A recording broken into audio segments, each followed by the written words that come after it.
Well, this week on the P&R Churchman, we're having fun. I mean that, because I have one of the most fun men in the PCA. He is both loud and Italian. Moderator Fred Greco. Fred, thanks for being with us, or with me. Oh, it's a pleasure, George. Enjoy doing this very much. Yes. So, you probably need no introduction, but just remind everybody what church where you pastor.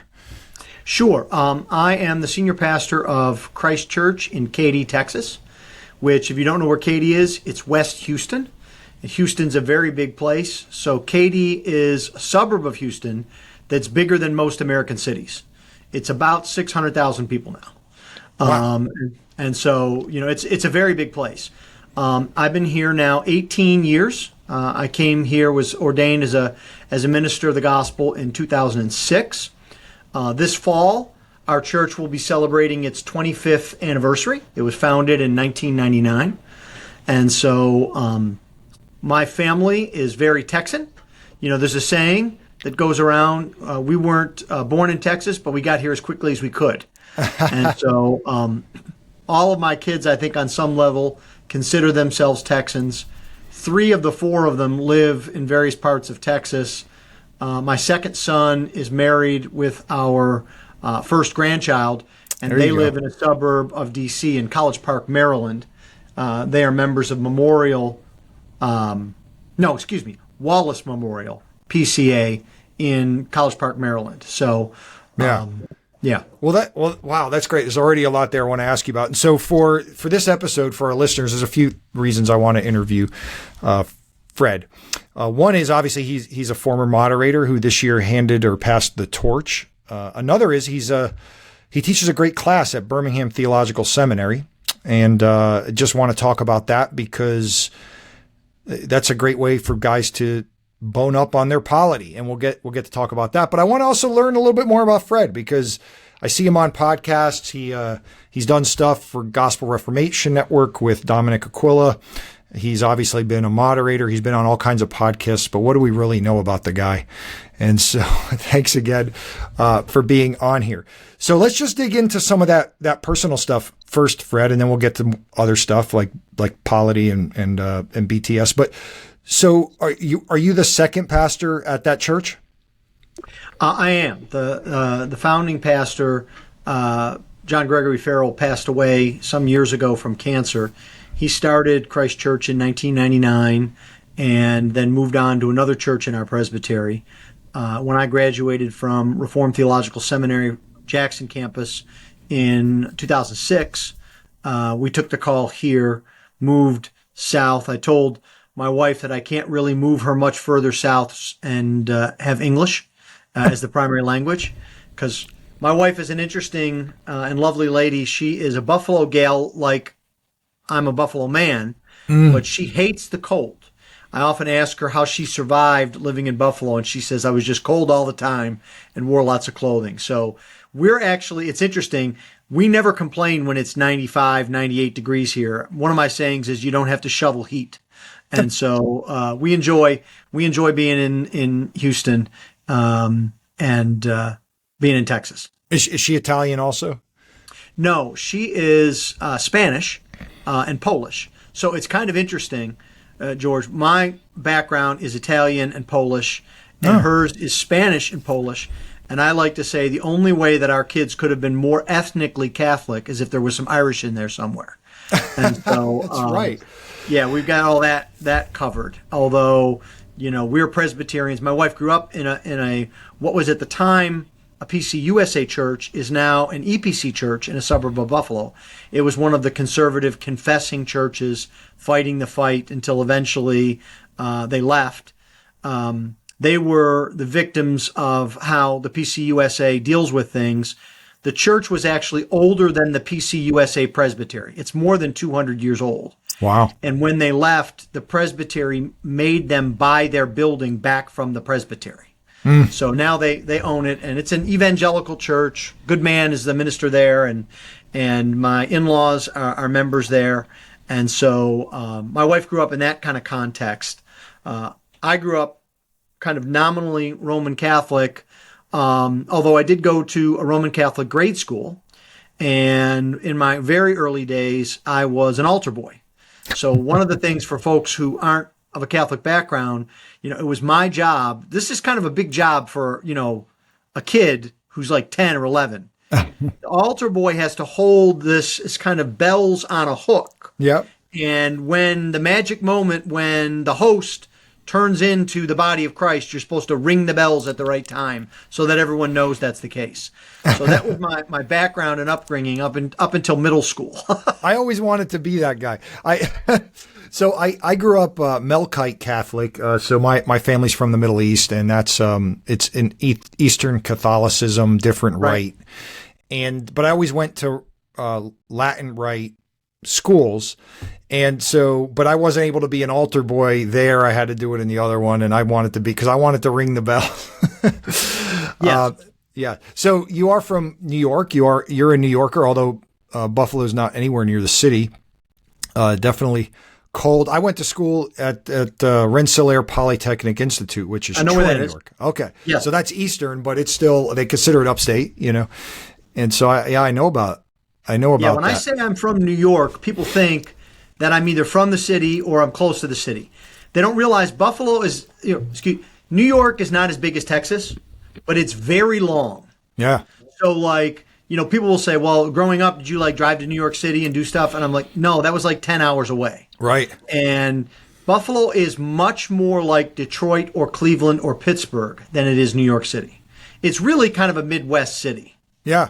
Yeah, I would have compared it to Pittsburgh like that for sure. And so, but I could see how people would think you're New York City with the Italian thing. And if listeners didn't catch the joke about he's both loud and Italian, that was a GA moment a few years ago where somebody called a point of order to turn down your microphone. No, it was personal privilege, wasn't it? Yeah, it was in St. Louis, and I was delivering a committee report on one of the sexuality overtures. Someone else on the overtures committee was representing the minority, and the chairman asked me to deliver the committee's report. And I have to admit, I think the because it was COVID or post-COVID, it was a very cavernous room, and people were a little bit spread out. So I think they did have big speakers, but I was trying to start to speak, and someone just stood up and started yelling, "Too loud, too loud."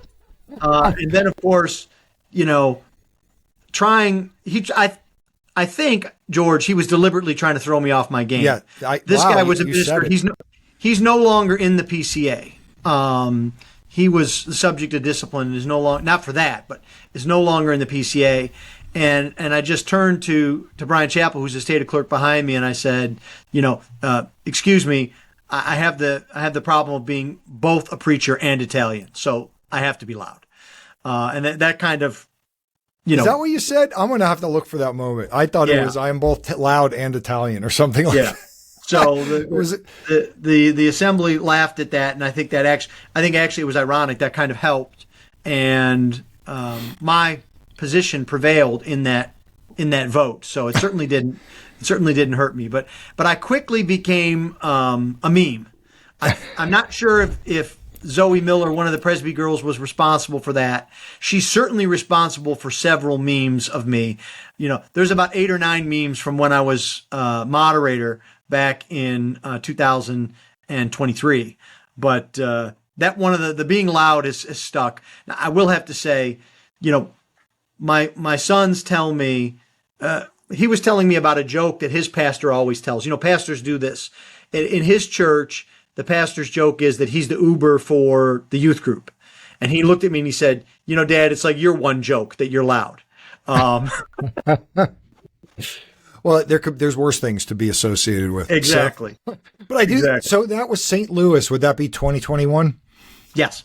Right. I think that moment started to solidify that you would be a moderator one day. That was just a perfect moment of levity you added to what was a distracting, weird thing to do, so definitely. And another reason I want to have you on, Fred, was this is, I build this as a podcast with ruling elders for ruling elders, and I make exceptions at times. And you have been a ruling elder before you were a teaching elder, and so have I. And so if you were ordained in 2006, when were you a ruling elder before that?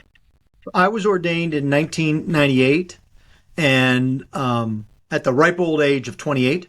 And I don't know, George, maybe we should do some research. I don't think Ramsey touches on this. I'm not sure what happens to our ruling elder ordination. If it's gone or not. I tell folks that I'm proof, and I guess you would be as well, that the PCA is a 3-office denomination, because I was ordained in 2006. And then usually, my good friend Jay Nykirk, I don't know if you know Jay, he's a ruling elder in the Western Pennsylvania area. He says, in Presbytery of the Ascension, we don't ordain men like you. We just install them as pastors. Really? Because they're already ordained as an elder. So there's a little bit of a difference there, but the vows are different, right? I mean, the vows for an RE are different. I mean, TE takes much bigger, longer vows. Yes, that's true. That's true. So, I grew up, as I said, kind of nominally Roman Catholic. I came to faith actually in law school. I've had several different iterations of myself. I went to college and majored in the classics. And so I did what every good classics major can do with that degree, which is I went to graduate school. And I went to graduate school at the University of Chicago, was in a PhD program, decided I did not want to be an academic. And so, but there I learned Latin and Greek very, very well. We were reading 10, 20 pages of Greek a day. When I was at seminary, guys would complain about Greek exegesis classes, and I used to tease them and say, I used to read more than the equivalent of what we're reading for a semester in one day. Because that's what we did. We didn't have preaching classes and systematics classes. That's all we really did was languages. So then I decided I didn't want to be an academic, and I went to law school at the University of Michigan. And just so, George, you might be confused. We're still national champions. Okay. And nobody's got it better than us. So just in case, although at today's recording, our quarterback, J.J. McCarthy, is now out of the NFL for the year. He just had surgery, so I feel bad for him. Yeah, well, who in the PCA needs to hear that specifically? Who are your rivals that need to – what individuals you want to call out by name right here? Well, anyone who's associated with a certain university in Columbus. My good friend Lee Hutchings we tease each other. He tries to put the word "the" in front of everything. Yes. The Ohio Presbytery, the church, because that's what Ohio State does. So, and then of course there's the Michigan State folks like my good friend Jason Halopoulos. But I always tease Jason. I say, you guys think you're our rival, but you're really not. It's really Ohio State. There you go. So we try to pick him down another peg. But I went to law school there and then was in corporate law with 2 law firms for about a decade in Cleveland. And that's when I was ordained at Grace Presbyterian Church in Hudson, Ohio. You may know Dr. Rhett Dodson, who is involved in the PCA and does some GRN stuff. And he's the current pastor there now. And so at a pretty young age, I was ordained. And then after some time, we decided to go into ministry full time. My wife always joked she'd rather be a pastor's wife than a lawyer's wife. So she didn't have the drawback that some would. We were very involved in the church. My wife has always been involved in missions. She was a missionary to Japan for a couple of years, and she serves on missions committees and teams. So we knew what we were getting into, so it wasn't like a surprise. We went to RTS Jackson and moved down there. When we moved there, we had 4 kids under 6, including our daughter, who now, I'm getting really old, George. She's now 21 and a junior. Wow. She was 2 weeks old when we moved. Wow. So wait, you were in a position to do that full time?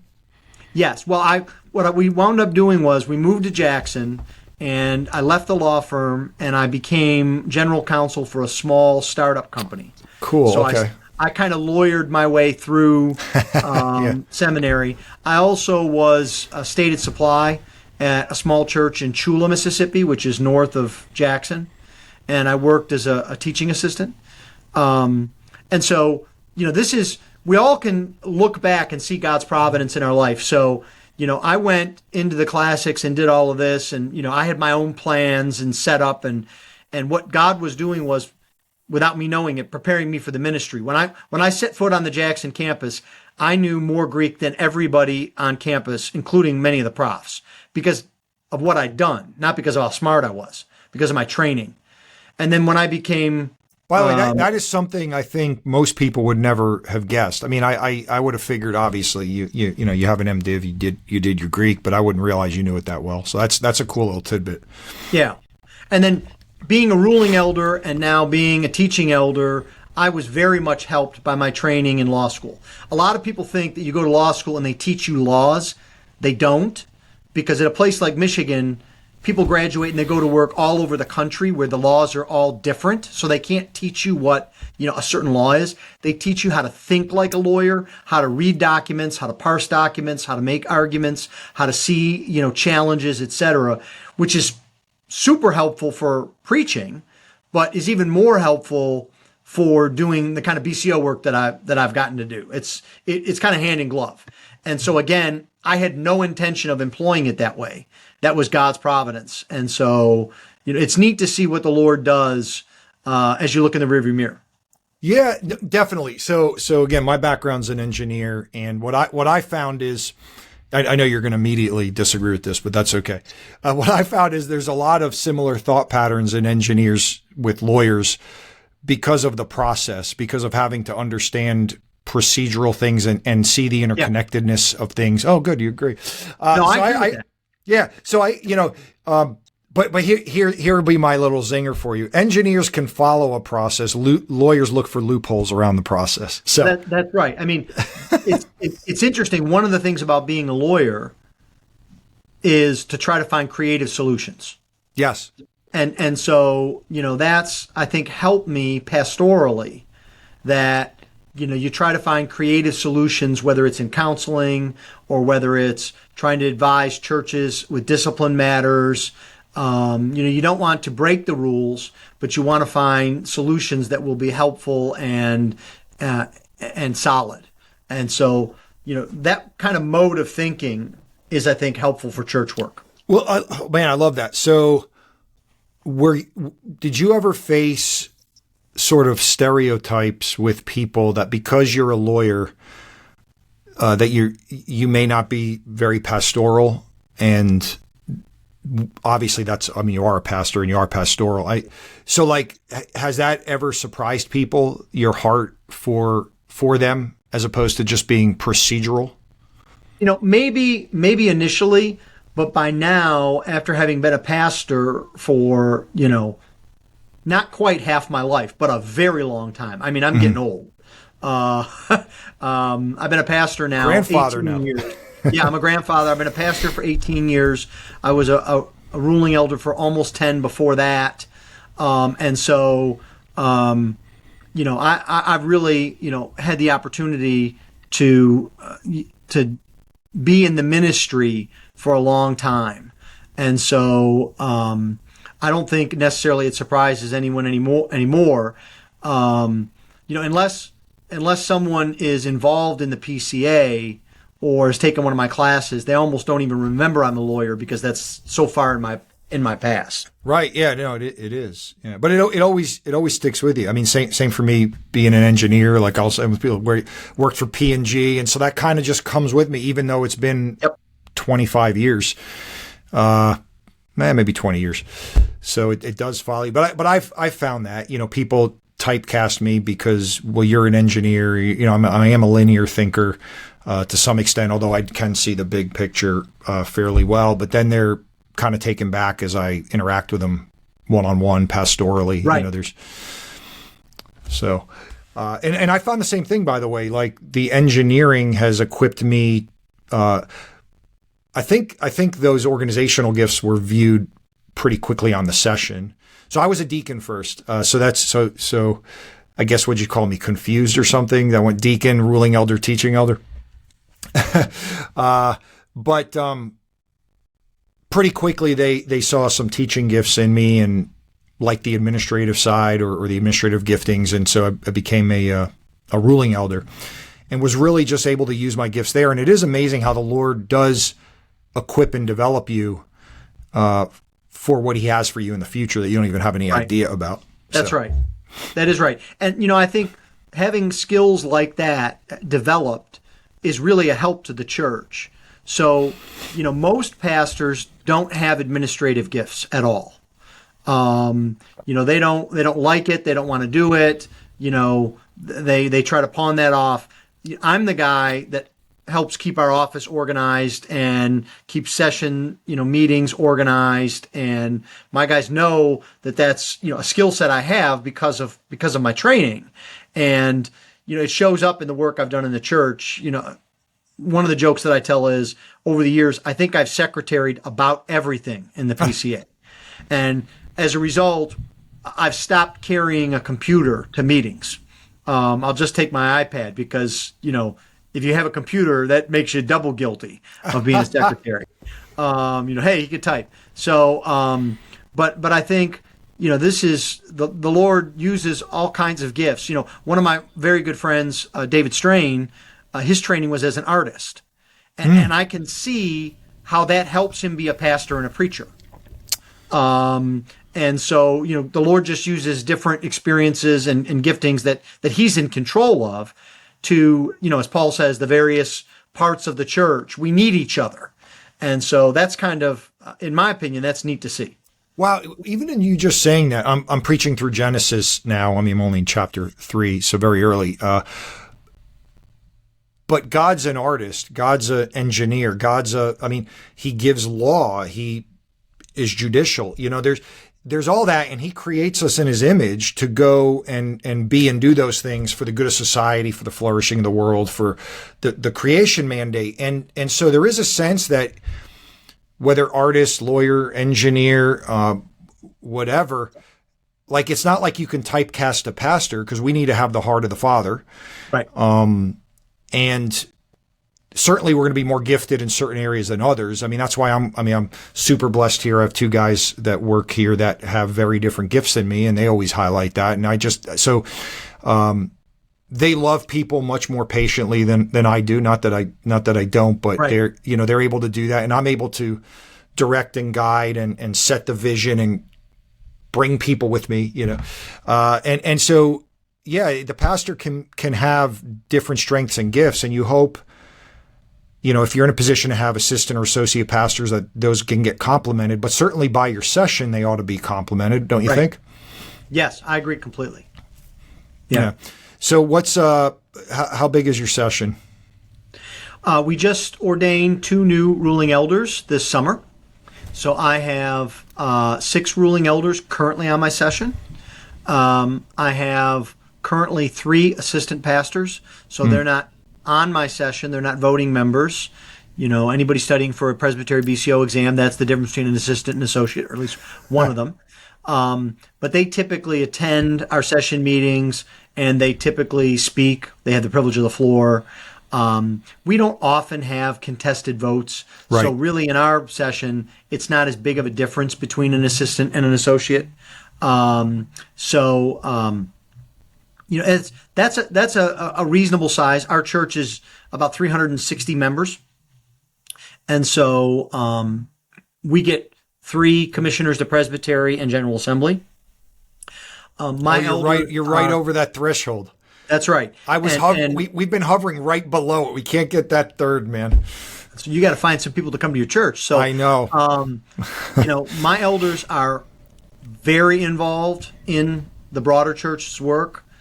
They give me a lot of liberty to do a lot of the things that I do, serving the denomination on standing judicial committee and nominating committee and overtures committee and all kinds of other things. 2 of my elders are on permanent committees. One is on the permanent committee for MTW. One is on the permanent committee for the administration committee. And so one of my elders works for Mission North America Disaster Relief. So, we always send all of our commissioners to both Presbytery and General Assembly. As a matter of fact, it's not unusual for us to send more than our commissioners to a General Assembly. That's how involved our guys are and how much they want to be involved in the work of the church. Was that is that a mentality you brought into that church? I mean, again, you've been there 20 years or whatever, but yeah. Yeah. Okay. Yeah. I was blessed to come into, so I've been at Meadowview 5.5 years, and that's the same story here. We generally send more commissioners to presbytery. This year's General Assembly, we had 2 more guys there. Obviously, they couldn't vote, but they just wanted to be a part of things, sit in on overtures and do stuff. And it is a blessing to have a session like that, because you also feel like you're in it, and it's fun. It's like, Right. it's just fun when you love your elders, they love you, and you can move forward. The contested vote piece, I wonder if that's odd to hear that, there's no contested votes. That's been mostly my experience in 2 churches, although sometimes there's some votes that have a couple of differences. But what do you attribute like a vote or a decision that is unanimous to? Like, and that's obviously what is normal where you are. Right. Well, we don't have a very large session. So, I mean, if we had 20 or 30, it would be different. Mm-hmm. But we're very aligned. The Lord has blessed us. We have a very united session. We're very aligned on mission and vision. We don't all think exactly the same, and that's fine. Different guys bring different perspectives. We don't require anything to be unanimous. I actually think that's a very big mistake. So if somebody's listening and they're going to establish a pulpit committee, or they think their session needs to have a unanimous vote before they can go forward, one of the things I teach in my polity class is that's a tyranny of the minority. It's giving a veto to everybody, which is very bad. But I think it's also good to talk things out, to try to come to, the same position. And if you can modify something by, amendment or changing so that everybody can be on board fully, I think that's, very helpful. One of the things that we've inculcated here, over the decades is, even when we do have a vote that's 3-2 or 4-1 or something like that, when we go out of the room, it's not, well, I voted this way, but the other guys, overrode me. You can't do that. That's important. Because that's just going to, undermine the session. And so I think that's really important. And the guys here have always been, good about that and have supported each other. So there's really a camaraderie, because we're in the ministry together, and that has bumps and bruises. And so we're here to support each other as we go forward. Yeah, I found the same thing. Most of our votes are unanimous, but there's no rule in that. We have moved. There's 8. We have 8 elders. We have moved forward with 6-2 votes before, and guys were fine with it. And actually, it's almost like, well, I'm voting against this because I have reasons, but I'm not. I understand this isn't a moral thing. Certainly if we're dealing with moral things, doctrine things, ethical things, disciplinary things, that there's, we've never done one of those without a unanimous vote. There hasn't been a need to argue against whatever that might be.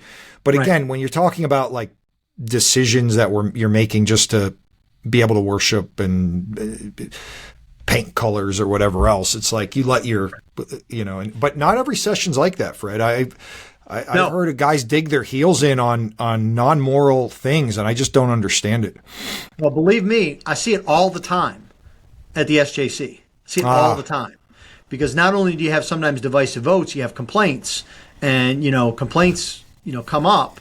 And, it's interesting. We had recently a case that I wouldn't have thought would have been this kind of a dug in, and I don't know what the sense of the session is, but the session passed a motion to not allow the minister to use a doxology at the conclusion of the worship service. He had to only use one of a certain set of benedictions from Scripture. Okay, and on the one hand, you're like, okay, so that means you can't use the ascription from Jude, but you can use 2 Corinthians. That's one thing. Voting to codify that is another. Yeah. Complaining against that action is another. Complaining to presbytery is another. Yeah. Taking it up to the General Assembly is, and so, that's something I wouldn't have expected. And for all I know, I don't want to cast aspersions. For all I know, there's incredible harmony, and guys were just trying to make an academic point, I don't know. I don't know, what the situation is in that church. We didn't dig into it because that's not our job. But, in the main, I think a healthy church is going to have, a large degree of unanimity going forward, not because of a willingness to vote together, but because people view ministry the same. They view worship the same. They view outreach the same. They view a way of shepherding the same. And you don't have to be exactly the same, but having a same, being pointed in the same direction is really important. Right. It doesn't remove, individuals, individualism in those things, but everybody has the same philosophy of ministry, philosophy of the church, philosophy of all those things. Absolutely. I was thinking there was only one really tough decision. I mean, we've made a lot of tough decisions, but one that was, I think we might have had 9 elders at the time, but I think it was like a 7-2 vote on something that would be very contentious and was contentious in the church. And the 2 guys that voted in the minority, they never let that known in the church. They won, and they never threw it back in our faces later. I mean, we made the right decision. I mean, I believe that, but it was like, yep, that was our decision, and we say that all the time. So it's the session decision, and that's the way it needs really to important. Be. Yeah, definitely. How'd you may have hit this a little bit, but very specifically, I'll give my own perspective first. When I was a ruling elder and I was in the business world, and then I've taught, I've been in the business world, I've done the engineering thing. I really wrestled with, because I already had the ability to teach in the church. I was leading the administrative committee of our church. It was a church in South Florida. I taught, I was helping out with shepherding things. I was basically doing all these pastoral things, except I wasn't preaching. And if I wanted to, I could have got licensed, I suppose. Because I was studying at the same time. I mean, it took me 10 years to get through seminary. But I really wrestled with, does the Lord want me in full-time ministry, or does he want me to be used like this? Because not everybody can be paid by the church. And here I'm bringing money from the outside into the church. I'm using my gifts in the church, but I have more interaction with the world because of the different roles that I had. And I wrestled through that for a long time. And it was just obvious what the Lord was doing. He was calling me into full-time ministry. What was that like? Did that decision process ever play out for you? Or was it just so clear you're going to be a teaching elder? How did that work? Well, it was interesting. So, I've always been a churchman, and, you remarked at the beginning here that, you make exceptions and bring teaching elders on in addition to ruling elders. So I'm one of my nicknames could be the token teaching elder. So I get on a lot of calls and a lot of podcasts that are ruling elder, whether it's more in the PCA or whether it's the ruling elder network with my good friend Billy Ball. Billy, yeah. I tend to be the only teaching elder on the call. Yeah. Maybe some of that's because I think like a ruling elder too. But I have always been involved in the church. So when we were in church, I was the chairman of our Presbytery's Candidates and Credentials Committee. I was the clerk of our session. I taught Sunday school, all the time. And to be honest, there's some sense in which I was kind of an assistant pastor. I probably worked about 20 hours a week for the church and did that. But in God's providence, what happened was the senior pastor of our church left to go to be a professor at Covenant Seminary. And that opened up the pulpit. And so we had an associate who was more of a administrative, small groups, kind of a guy than a preaching guy, which is, of course, why he took an associate position. He was an experienced, good guy, rather than being a senior somewhere else. He wanted to be involved with shepherding and small groups and etc. So he didn't want to preach all the time. And so I assisted in the preaching. So I wound up preaching about once every 3 or 4 weeks. I got licensed and I preached a lot, and I got a lot of encouragement from people in the church that I should go to seminary and I should go into the pastorate. And so there was that kind of external confirmation of a call. And so, my wife and I talked about it. I took a couple of classes. I'll date myself. It was RTS Global, I think at the time, with cassette tapes. that you could listen to Sinclair Ferguson, and they mailed you a binder, and you mailed in. This was before the days of scanning and emailing even. And so I took a class or two at RTS, and then we decided, to go into it full time and do that. And so, but I was already really involved in the church and doing a lot of things. I was involved I'd served on many General Assembly committees. I chaired General Assembly committees. I was involved in the church, and our life really was intertwined with the church. So it wasn't a huge leap. And so that's not everybody. What I will tell guys often is, the Lord may be calling you to be a ruling elder or a deacon, to be involved in the church. And this sounds crass, but it's not. That's how God funds the church. Oh, yeah. That's what he does. He doesn't drop $100 bills from heaven. He brings people into the church who are involved in the community and work and are blessed by the Lord in their work. And they give and they support the church. And, that's what allows it to happen. Now, I do think I'm going to, maybe be controversial here. That is that I think ministers should give and support the church. I do. We Are you saying they don't? Are you saying I don't know what they do, but I think sometimes ministers, they're not sure of what to do. And so our budget and our thought is always, we treat my salary, if you will, the way we did when I was a lawyer. It just comes from a different source. And, I think you could make up excuses. Well, I'm getting money from the church. Why do I give it back to the church? But I think it's a mentality about giving and a generous heart. And, I don't think, my personal opinion is, I don't believe tithing is, strictly speaking, a New Testament principle, because I actually think we're called to give more than a tenth. I think we're called to be more generous. And I think a good New Testament term is our offerings. But, so we support the church, in that way. It was one of those things. And I think maybe the key was I had an opportunity to preach. I enjoyed it very much. And, it's funny, George, from the very first, when I was doing once every 3 or 4 weeks, this is built in my blood. I picked the book of Exodus, and I started at Exodus 1, and I made it through Exodus 21 before we went off to seminary. That's what I did. That's how I preach here. So, that was one of those things, and it was an easier transition maybe than some.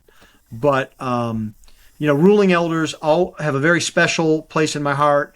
Everywhere I go, I'm encouraging and chastising ruling elders. You need to be involved in your church. You need to be shepherding in your church. You need to be involved in presbytery. You need to be going to General Assembly. You need to be being on committees. That's a part of the church. You're not there as a board to just sit and make budgetary decisions. Being an elder. One of the things I teach in my polity class is, I ask the question, what makes a church a church? And the answer is not, it has a pastor. You can have a pastor and not be a church. The answer is not, you've got people. You can have people and not be a church. What makes you a church is you have elders. Yeah. When you have elders and you can have a session, that makes you a particular church.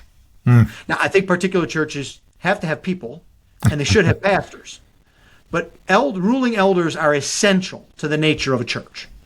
And so, I've just been blessed to be able to be involved and to encourage ruling elders in their work, both here in Katy and, across the country.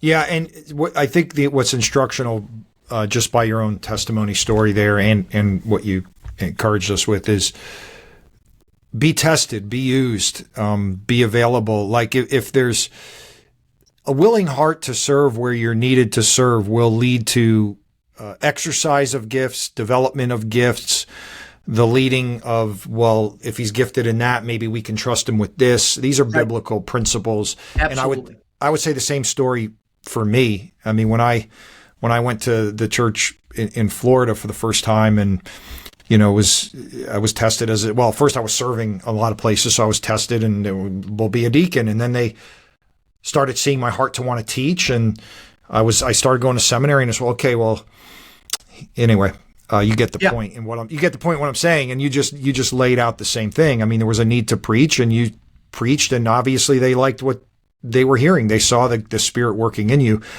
And so I think for ruling elders in particular, it's daunting to do that list that you just said you need. But it's one step at a time, and it's like before General Assembly in the 2 years on these episodes, I've like, if you're a first time ruling elder going to GA and you can get there early, like sit in on Committee of Commissioners meetings if you're not on a Committee of Commissioners, because that'll get you comfortable if you are the next time when you realize, oh, this thing there is a system to it. They're not going to, take the brand new guy and suddenly make him the clerk of this thing or something. And then even sitting in on the overtures, I just recommend any newbie to GA to sit in on the overtures committee, because you'll get the inside debate on what's coming before the floor. And so it's just taking one step at a time. That's right. Yeah. That's right. It's interesting. When I go to overtures, it's kind of a joke. Both at overtures and at assembly, I always have to be about 2 steps from a microphone. So so one of my things is I show up early. And I didn't have to show up early this year at overtures because my friend Brad Isbell texted me and he says, I'm already here and I have your seat. He knows who he wants next to him. Yeah, so I went in and do it. And so, because I don't give a lot of eloquent, long, substantive speeches. I make amendments. I make procedural points. I try to keep us on track. So I'm kind of Jack in the Box, up, down, point of order, point of privilege, et cetera. And people sometimes wonder, what's the deal with that? Well, it's like, I've been doing this almost 30 years. And so it's experience. So your first time around, you're not expected to know that. And the way that, I learned how to do that was by watching guys and seeing what they did and learning and understanding. And, it can be difficult. The first time at General Assembly, you may not have any clue what's going on. Why are we doing this? Why are we doing that? And so, you have to watch and learn. Now, here's another point for the pastors that are listening here. And I preach this to folks. If you're going to General Assembly, it's more than just getting together with seminary buddies. You need to be with your ruling elders. That's right. And I have to admit, I always tweet out where I'm sitting, near what microphone. And I have like a cadre of young teaching elders sitting in front of me and behind me. And they're like, what's going on?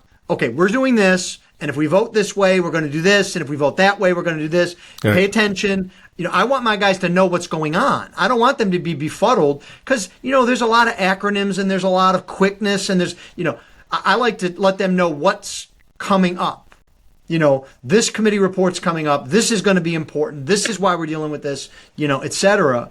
And it can be hard to keep track. Well, especially just even a vote. Like if somebody just, takes a snooze for a second, they may not realize, that we're voting, if we're actually voting on the main motion or the substitute or to call the question, like what is the vote on? And then, right.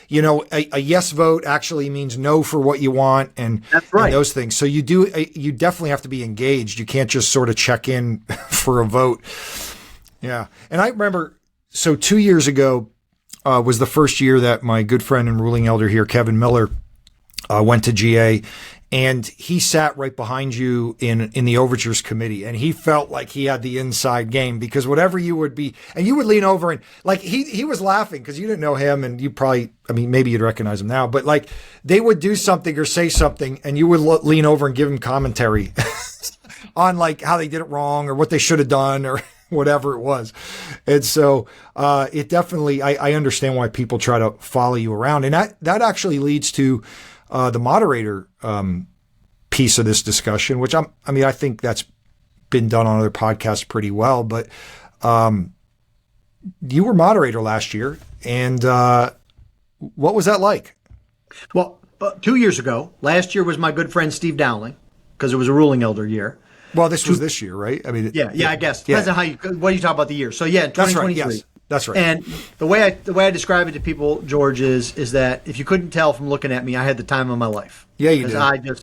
I enjoyed it. And one of the things that I think is true, and I guess I'd give advice to whether you're moderating a small session or, after being moderator, I must have had 20 guys email me or call me saying, I'm about to be moderator of Presbytery for the first time. What do I need to do? And the main thing is you're there to be a traffic cop. You don't need to give speeches. You don't need to influence what's going to happen. You have opinions, but you trust the people who are out on the floor to do that for you. And the worst thing you can do is gum up the works trying to get your opinion out.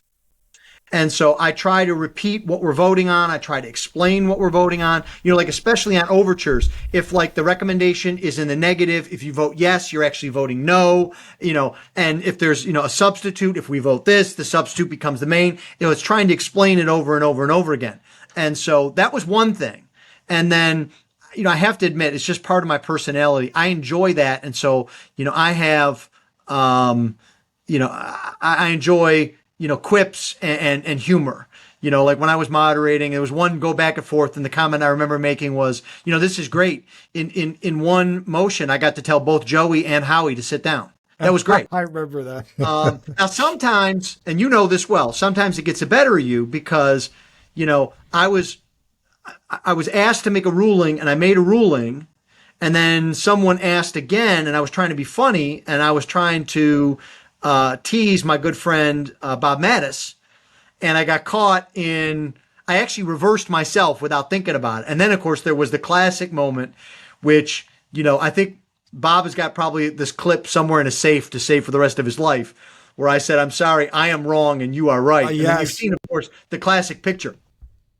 Yes. From Bob. So, and nobody's going to ever let me live that down. But I like doing that. Yeah. No, you were great. And, when I had Bob on last year about that, I'm still pretty sure you were right. I think he did some jujitsu mind thing with you, like Jedi mind thing with you.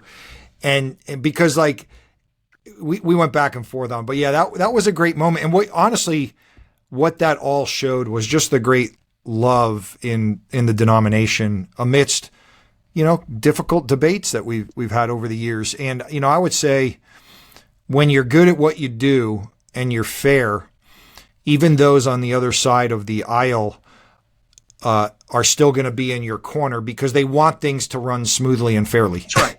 And they appreciate you being fair. Yes.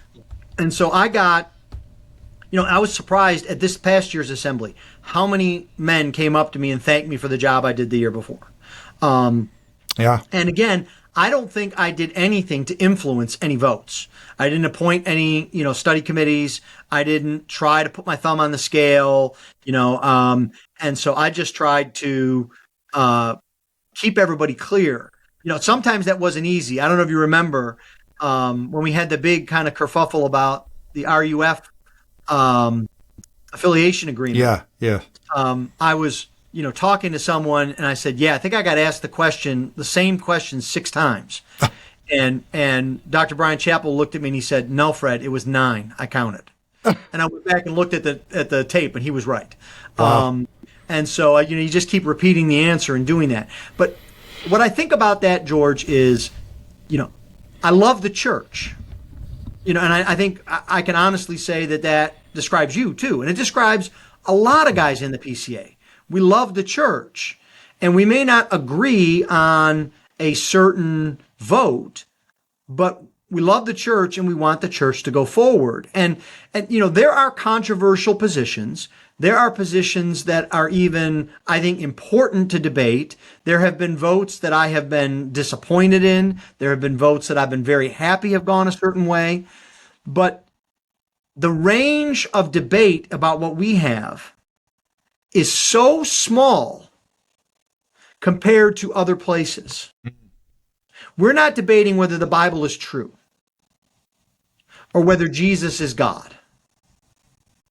We're not debating the significant issues that come up in other communions. We have disagreements, and some of them are important. But in the main, everyone in the PCA agrees on a vast majority of things. My friend David Strain puts it this way that I think is a wonderful way to think about it. In the PCA, we have opponents. We don't have enemies. That's good. And I think that's important to understand. Yes. Yeah, that's really good. Back to the fair piece, when I was in South Florida, that was a fairly divided presbytery as far as ideological lines.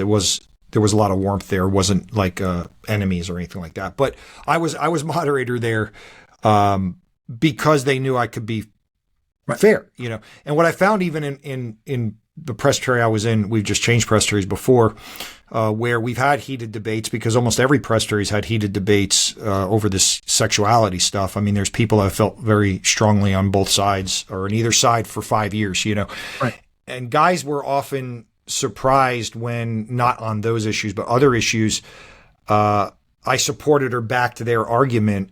And I saw the looks, and I was like, well, no, I think you're right. It's like, oh, in other words, I'm not just so factious. Like, I am passionate and I am strong, but I'm not factious so that I want what's right for the church. I want, if there's an honest argument, I'm going to agree with it. And, the same way in a fairly divided presbytery, they had me be, I've moderated it there too, not for a whole year, but when I was needed to. But like, what was it like handing the torch to Steve Dowling?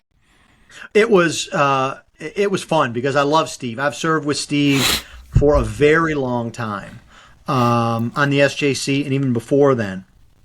And Steve is just a kind, sharp guy. His sense of humor is unbelievable. He is one of the funniest guys I know. Yeah. And so, I don't know if you were aware of this, but at the whole assembly, I was doing some tweeting, and I actually went to a microphone once and said, Mr. Moderator, how do I, delay this, because you can't beat my record, right? And get us out earlier, because I broke like a 15, 20-year-old record for getting us out earliest, and Steve broke it. Now I told Steve some of that is he had an easier docket than I did, but there were no minority reports. Well, I guess there was one. I think I had three. He had a retort to that was good. I forgot what it was. That talked about the uniqueness of this assembly, why it was valid. I don't remember what it was. Yeah, there was no lunch or something, or anyway. Right. So I'm glad Steve got to serve in that way. It didn't surprise me at all that he did a fabulous job, because I've known Steve, and Steve has chaired overtures I think twice now over the last 15 or so years. One most recently, and then previously before, and did a great job both times. So, he's one of my favorite guys. But was it? Was it also a relief, like to say, okay, now I get to, enjoy assembly a different way? So it's funny. So, because of what I did this last year, so I was on the Overtures Committee. And what that means is I come loaded to the bear with amendments and substitutes. And it's kind of funny. When the first overture we made a decision on, and our chairman, who was the convener that I appointed, Steve Tipton, said, do we want to take up grounds? And I said, well, Mr. Chairman, I've pre-prepared grounds for every overture. And so if you want to wait till the end, I can work with the committee and save everybody time. And he's like, oh, that's great. So I had all that. And then, of course, I had to preach, which was fun, but a little bit, nerve-wracking. I mean, even for an experienced preacher, it's a huge crowd. And the other thing that's very interesting about that, I don't know if you can picture this. Because of the way the assembly is set up, everyone in the seats is in the dark, and the light is shining on you. So I couldn't see anyone's face. And for a preacher, as you know, when you're preaching, you're looking around, you're getting energy off facial expression. I couldn't do any of that. Wow. So that was a little bit interesting in doing that. But then when that was done, and then I handed over the gavel, it's like, okay, I finished preaching, I'm done. And in the most important part of the assembly, which is the overtures report, I can't talk because I was on the committee. Oh, yeah.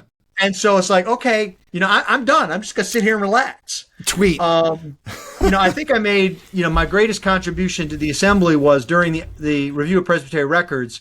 Some guy kept getting up and talking about citations, and he was using the term, I thought, incorrectly, and trying to convince people that it was more than it was. Because what the committee was just asking was the presbytery to respond. And he was making it sound like it was a judicial case. Right. And I stood up and said, no, this is actually not the case. And, I was pretty forceful because I was a little annoyed. But that was it, really. I didn't have to talk a lot. And so it was, after I handed over the gavel, it was kind of just like, relax and sit and enjoy. That's awesome. Kind of a different thing. It's awesome, man. You go down in PCA history. Were you the 50th? It was the 50th General Assembly, right? And that's even so. So, yes. No, good stuff. Now, there was one thing you did in overtures, which was brilliant. I'm trying to think. I don't remember what the issue was, but it was a long overture, and you allowed some language to get edited, and then you came and you just struck everything from like the top of the page to the bottom of the page and left it there for. What was that? Yeah, that was the call to make an amendment to the BCO on background checks. And yes. So one of the authors of that is a good friend of mine. He's a ruling elder in Austin, Texas, Joshua Torrey, great guy. And I told him, this is one of the things I send out my General Assembly preview of how I'm going to vote. And now I think I'm up to something like 600 or 700 recipients. And so he knew where I was coming. It's kind of funny. Another friend of mine, Alex Mark, drafted an overture, and I've recommended against it. And he sent me an email and said, you misspelled yes. Because he wanted me to back him. And so as I said to Joshua, and I said in overtures, I didn't agree with making it a BCO change. But I think, and I'll say this again, I think every PCA church should do background checks on every child worker, every minister, and every officer at a bare minimum. And they should probably do more than that. So I'm totally for, protecting our children. And so what I said to Joshua is, I'm not going to personally stand up and try to, kill this and go against it. But I'm telling you, I think it's going to fail. And if it fails, I'm going to offer a substitute that basically it just left language encouraging sessions to do this.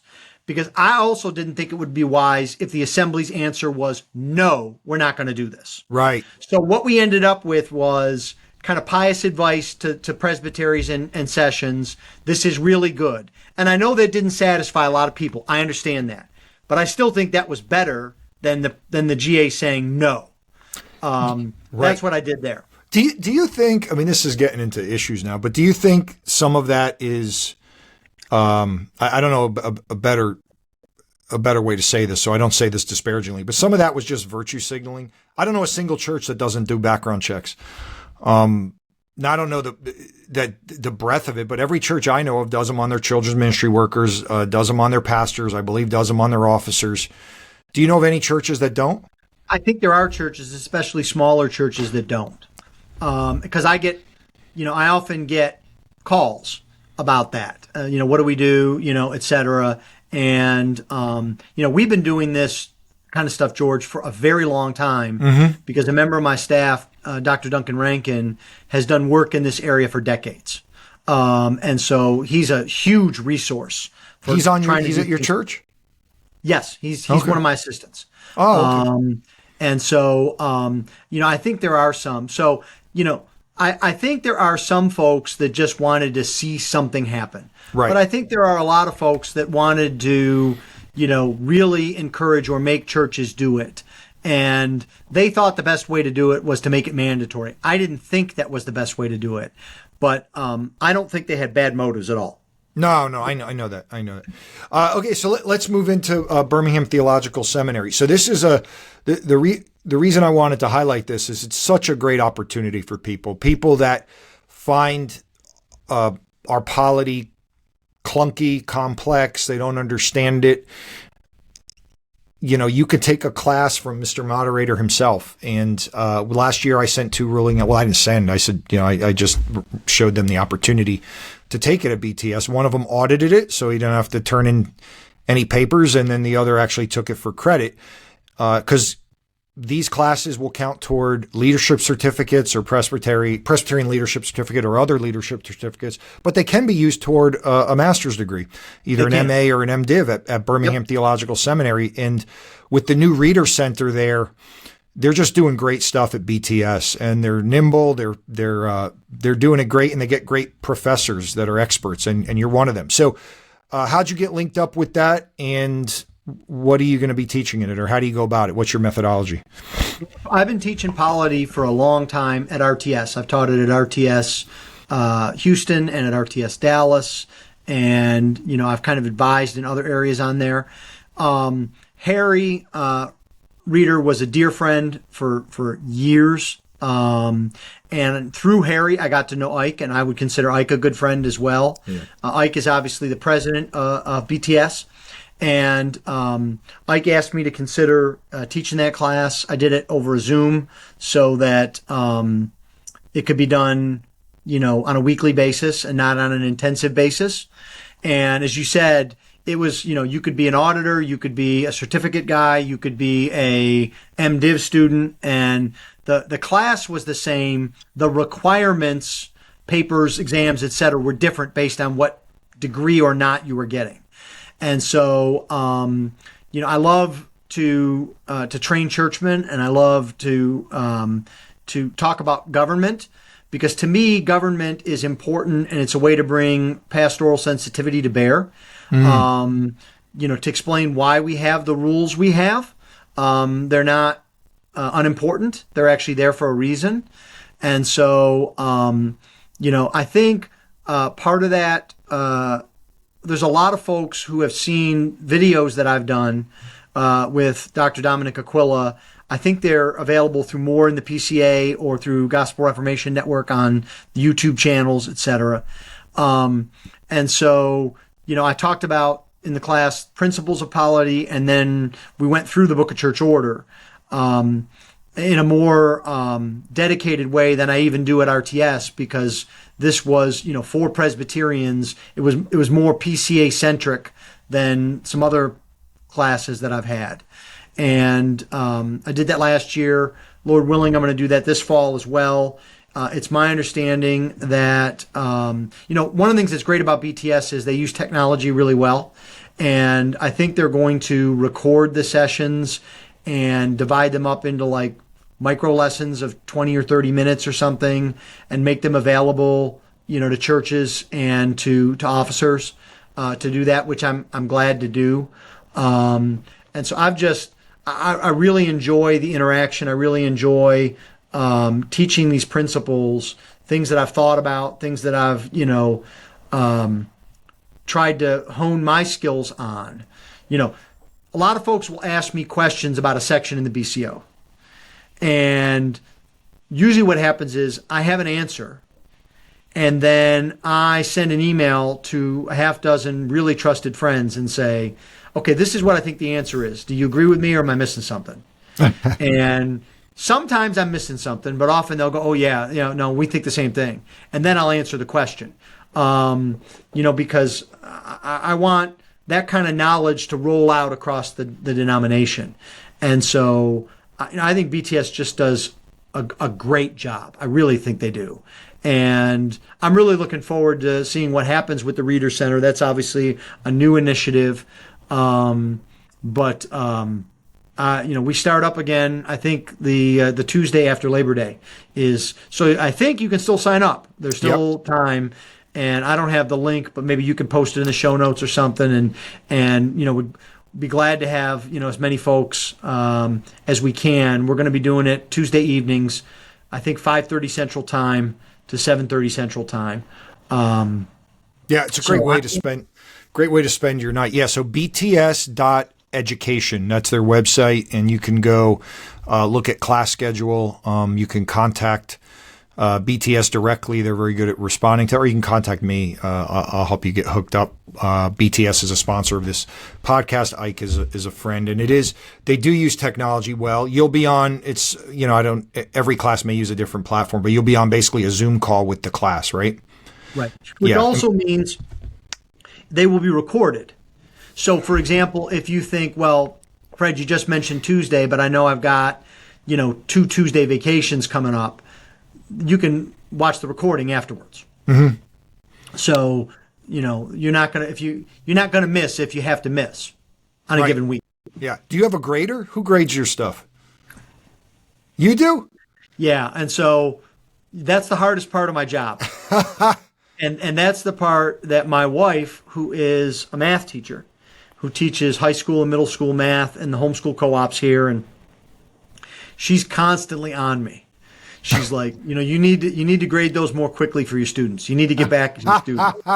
And I'm like, honey, I'm busy. And she's like, I know, but you promised them. You need to get grading more quickly. So I'll give her a shout out. If you realize you get grades, it's not because of me. It's because my wife is holding my feet to the fire. There you go. That's awesome. And so and if you're a pastor out there, well, you could do this to just bone up on your polity too. It's okay if you already have a degree, but like their Doctor of Ministry programs at BTS are just phenomenal. I finished my coursework and I'm in dissertation mode now, and I think it's going to take me 2 years. But anyway, there's just so much going on there. BTS.education. The last thing I want to talk to you about, Fred, is I want to talk about Fred Greco's pet peeves. In what sense? In the Presbyterian world or in the courts of the church. I'm not talking about issues. I'm talking about just what people do in the courts of the church or when they use terminology the wrong way. I mean, if you don't know this, I can probably come up with 3 or 4 off the top of my head. I'll tell you one of my favorites, and this is a story I've told before. And so if he watches the podcast, my son will roll his eyes and get embarrassed. So one of my things is point of personal privilege. There you go. Which somebody stands up and they want to just interrupt and do that. And so years ago, I was sitting in a Presbyterian meeting, and we're sitting in the church, I'm in the pew, and someone stands up and says, Mr. Moderator, can I have a point of personal privilege? And just from the pew, I just yelled, no. And everybody went, what? And he looked over at me and I said, sir, are you hot? And he said, no. And I said, can you hear the speaker? And he said, yes. I said, then you don't have a point of personal privilege. Sit down. And he kind of was flustered and sat down. Well, the reason I talk about my son is my son did government camp thing, where they break into a Congress and it's called Team Pact is the organization. And basically the same thing happened to him in the middle of a meeting. He was a teen, and a guy stood up, tried to interrupt, point of personal privilege. And my son stood up and said, Mr. Moderator, objection. This is not a point of personal privilege. He's not hot. He can hear the speaker, et cetera.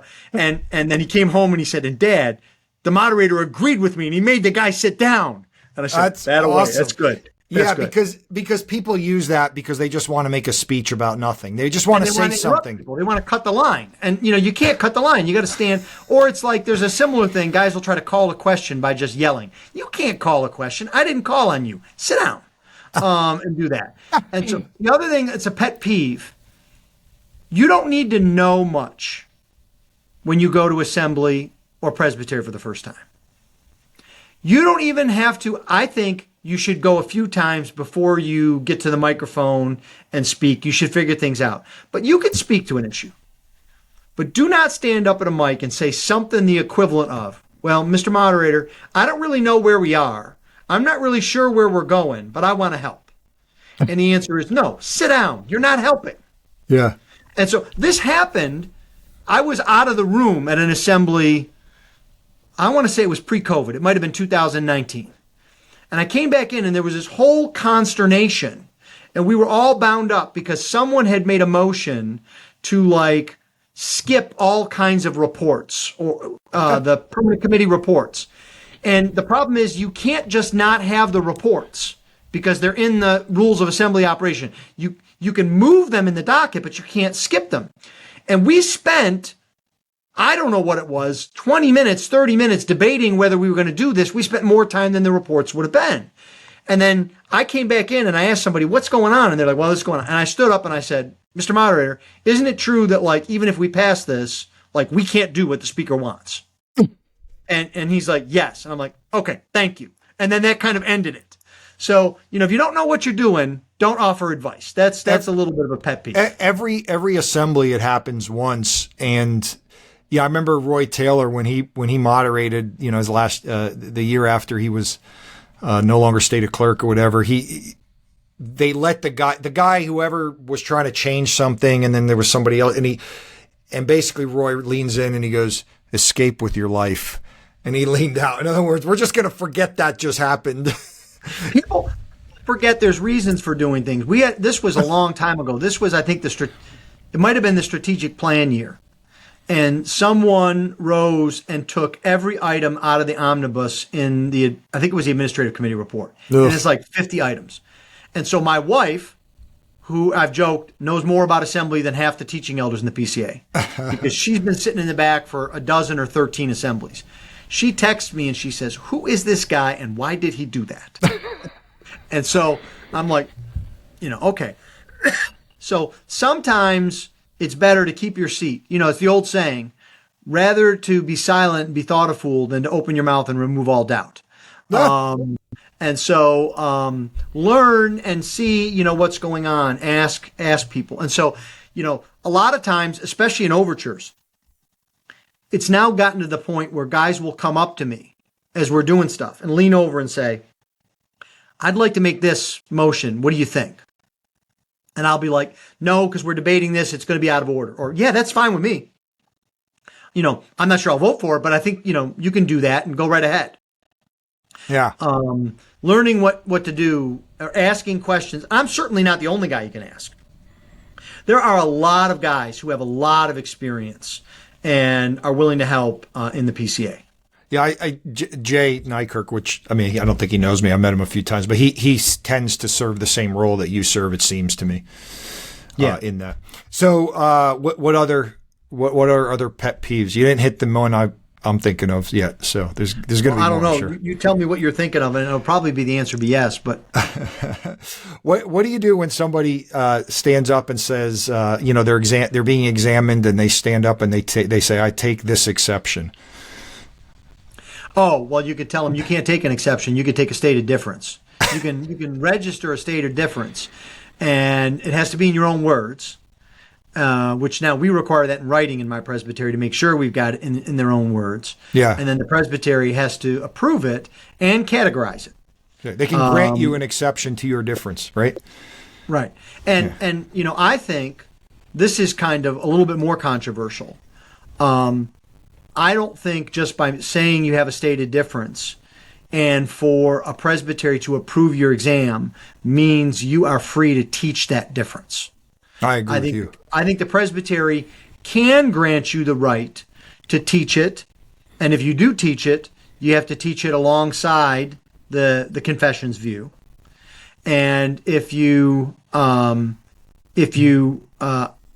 presbytery could tell you, no, you can't, because it's too controversial. The other thing is, people can take a difference with our form of government, our Book of Church Order, with respect to views, but not with respect to practice. So you can't say, I think 30 days is too short to file a complaint. I declare a difference. I think 90 days should be right. Well, bully for you. You don't get to do that. Our book is our book. And so, you could say, in theory, I think, we should be more lenient. But you can't take an exception in that same way. You can't change the book unilaterally. I think sometimes guys think they can, and that leads to, to controversy. We saw a little bit of that actually at the last assembly when we passed that overture on titles, and there were guys that stood up and basically said, I leaned over and I said, it's an interesting argument when someone stands up and says, we've been violating the Constitution for 15 years. And if you pass this, we're going to really be violating the Constitution. So please don't pass it. Yeah. It's like, that was a shocking moment that should, those speeches should be evaluated, because we were talking about titles and they were arguing that women could be deacons. It wasn't even they weren't even having the same argument. I mean, essentially it was what you're saying. Because we have a different theological view than the denomination, we've been violating the BCO, and this is going to codify it even worse. It's like... And let me be clear. I think a man could be examined and say, I think theologically the office of deacon is open to women. But I'm not going to agitate for that. I'm not going to, assume that that's an exception. And, a court could declare that the man is still ordainable, for example, or installable. But you can't say, I think the office of deacon is open to women, therefore we're going to have women deacons at my church. You can't do that. There's a difference there. So you don't have to bind somebody's conscience, but we've agreed by, if I can put it this way, a common set of rules, right? You can't have churches deciding how much notice they should give for a congregational meeting. You just can't, because that would be chaos. Does that mean the Bible declares in 2 Thessalonians that you have to give 7 days notice? No, but it's an agreed upon rule.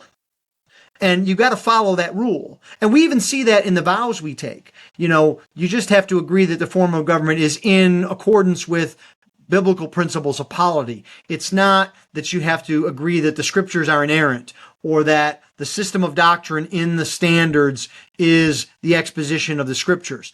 That vow with respect to our BCO is less. It's not as stringent. Right. I'm not sure what you just said is inerrant, but you're talking about the BC. We're not vowing that it's inerrant. That's what you're saying. Right. I mean, we're vowing that the Bible is inerrant. Yes. But we don't vow that I wouldn't want to be in the spot of saying the BCO is inerrant, because I'm guilty of making an overture to change it almost every year. So right.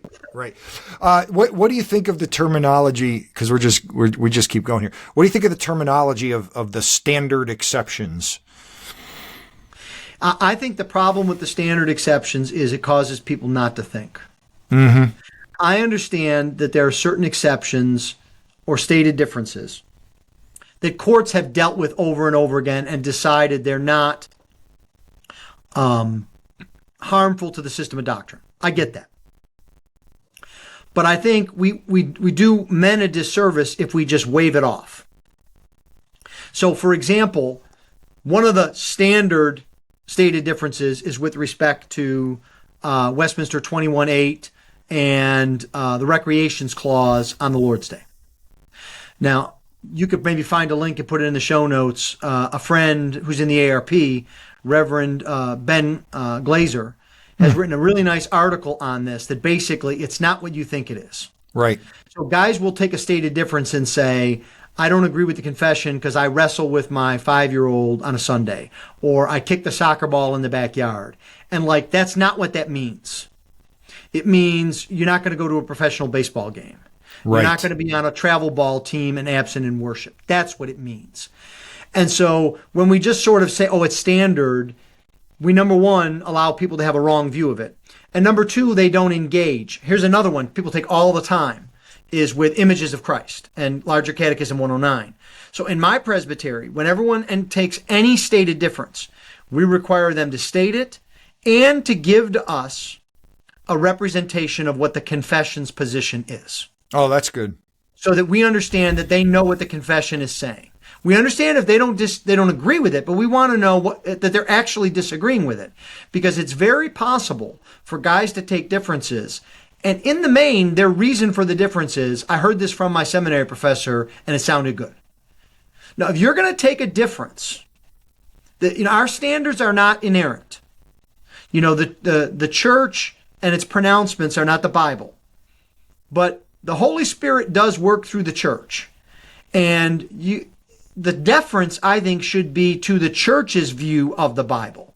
And so if you're going to take a different view, you better have done some good study. And so that's what I think men need to be doing more and more of. And if we get to this kind of standard, and then the other problem you've got is the standard differences expand. So, in my opinion, a man who takes a difference with respect to all aspects of the Lord's Day or pedagogical images of Christ, I wouldn't agree with either of them. But I don't think that is as dangerous as a man who takes a view that infants can be served communion. I think that's a much more dangerous view. I think it's much more injurious to the gospel. And I think it feeds other errors. Yes. And so, but what's happening is, the more we went through a period of time where, paedo communion was kind of, oh, yeah, this guy's a paedo communionist. No, yeah. That's not the same as, I think I can have a Jesus story Bible, in my view. Yeah, I think what you're saying is very important, because it's almost like if people declare, particularly with the first two that you mentioned, the second or fourth commandment, images or the Sabbath, it's almost like guys can come and just say, I take an exception to that. Well, you can't take an exception to the commandment. You're taking an exception to what our standards say about the commandment. And right. I witnessed that just this year, where a guy took the recreation clause and he used the typical things: throw a ball with my kid, go on a bike ride. And okay, I don't believe the confession's barring that at all. But then he went into, so normally we just say that's semantic, but then he went into like the travel leagues that you talked about. But he said, I would have to have a talk with somebody if they're missing worship for, youth soccer. But if it happened later on Sunday, I wouldn't have a problem with it. And they ruled this semantic. And I stood up and I said, see, you guys you're not thinking about this, because that's a violation of the larger catechism when it talks about requiring others to work, particularly for you, right. It's so throwing a ball or kicking a soccer ball in your yard is different than being a part of an organized league that has employees that are working so that you can play. Right. And yeah. I'm not saying not to rule that as, you may still want that to be allowable, but it's not semantic at this point. Right. That's why we have those three categories, right. Semantic and more than semantic, but not, harmful, injurious to the system of doctrine. And then those that are harmful that, are not to be approved. And sometimes, folks, I think it's wise to think about our standards. So a stated difference that I have expressed in every court I've been in. I've been licensed in several presbyteries and, ordained at a church and then ordained now in my presbytery, is I always state a difference that where the confession talks about singing psalms in worship in Confession 21, I've said, well, I state a difference to that, because to the extent that that's exclusive psalmody, I think from Ephesians 5 and Colossians 3 that we can sing hymns and songs that aren't psalms. And not everybody agrees with me. My covenanter brethren do not. Now, I will say some presbyteries will go, okay, yeah. Other presbyteries will say, no, that's not what it means. And I'll go, okay, but I'm just letting you know what. So they rule it as semantic? Right. Yeah. Yeah. Well, yeah. That's why, David Strain talks about scruples. I think the point of differences is so that we can be honest about those, the nuance, dare I say, in the words that we want to be, because we want to be honest about how we're understanding things. And then it's right. Up to the court to rule on that. One thing I'm increasingly concerned with, and because I've witnessed it multiple times now, is guys declaring 5 differences. And I haven't worked this out, but it almost seems to me like the difference is like, there's nothing in the standards. There's nothing in our BCO that says how many differences a person can declare. And you rule each difference individually.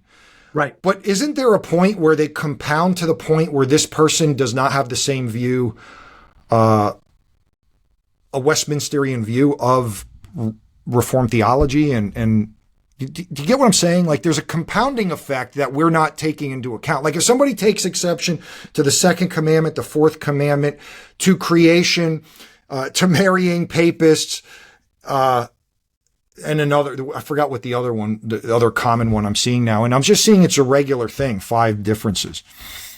Yeah, I think you have to be careful about that, because it can increase, especially, and then there's the other thing that I think is related but different, which is someone could take an exception that seems like it's just one difference, but it really affects, a lot. So, for example, if someone takes a stated difference to the fourth commandment and they say, I think that someone could do travel ball.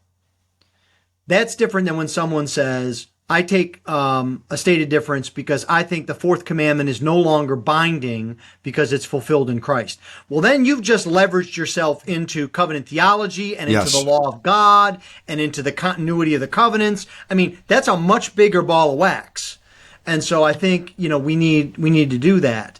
I think the other thing, George, that needs to happen about this is, and I've tried to do this in my ministry, we need to be careful and be willing to talk about these differences in a way that is persuasive and honest without being accusatory. So if someone takes one of a difference to Larger Catechism 109, I like to engage guys and say, well, have you thought about this? Have you thought about that? Not, you shouldn't be in the ministry, not, you're stupid, not whatever, because I find a lot of times people just they haven't been exposed to certain arguments. So, for example, someone will say, well, I take a stated difference to Catechism 109 because I think, pictures of Jesus can be used to instruct children in Sunday school and other materials.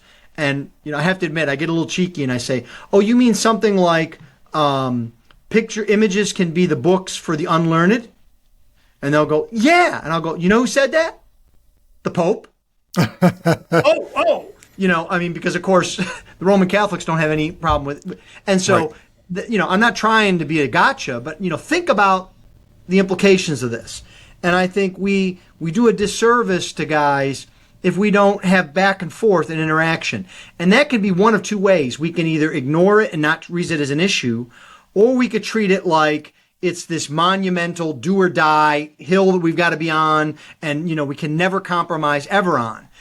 We need to be willing to talk about these things and be honest and try to find ways to sharpen iron. Yes. I think. So do you think when a difference is declared, an exception is granted, would you agree with the statement that doesn't change the PCA's position? That just allows somebody to hold a position outside of the PCA's position? That's correct. That's my understanding. Right. So I've had that discussion with a number of guys, and they say no. That is a view of the PCA, and I say no. We're just saying you're allowed to hold your wrong view. I mean, again, not that the Constitution is inerrant, but that is the view of the PCA, and if we're allowing you to hold a view that is outside of that. Yeah. The only area where I think that may be applicable is if we're talking about length of days of creation, because it's debatable. I have an opinion, but it's debatable what the divines meant when they said in the space of 6 days. Okay.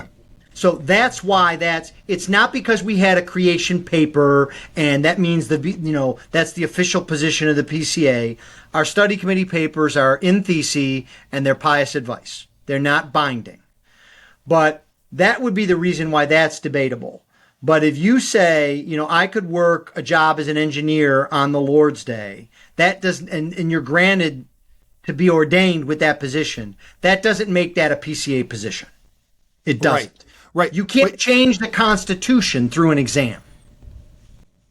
So you think that the framework view as one of those four views is supported by the Westminster Standards? My position is I think the divines were talking about ordinary length of days. And that's my position.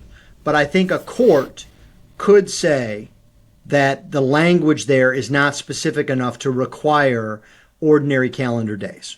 Well, okay, I get that. So I know we're getting into minutiae, but there's old Earth and there's young Earth, and the days can be periods of time. But my point is the Creation Study Report has a framework view that removes the specific ordering of the days. I understand how somebody can be in the PCA and be a framework view guy, but to me, that's not what the Constitution's saying. Man, this was fun. Do you have any more pet peeves? Because I know people would love to. You don't? Come on. Well, I want Fred Greco's top 10 pet peeves.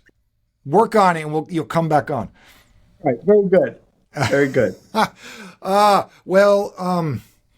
This is your first time on, although you were one of my first episodes. And I remember when I launched this podcast a year and a half ago almost 2 years ago, before Polity Matters, which I love, before Beezy's Westminster Standard podcast, which I love, before Larger for Life, which I loved.